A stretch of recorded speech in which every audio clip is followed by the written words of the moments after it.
یہ پرکار کا ایک حصہ ہو گیا۔ یہ ذاتی شخصیت کا نقشہ کیا ہے، دل کی قلبی کیفیت کیا ہے۔ اللہ کا ذکر ہوتا ہے تو دل لرزتے ہیں، کانپتے ہیں۔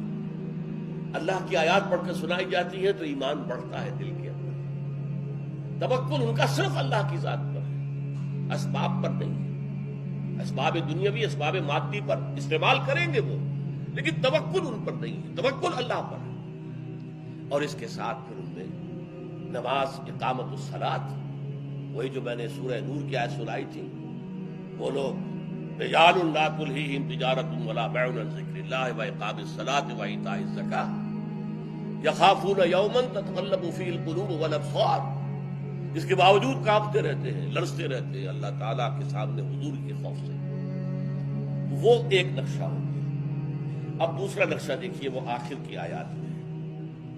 اس میں چونکہ بیچ میں ایک اور اہم بحث آ گئی ہے، لہذا وہ بھی میں چاہتا ہوں اسی وقت واضح ہو جائے جو میں نے پچھلی نشست میں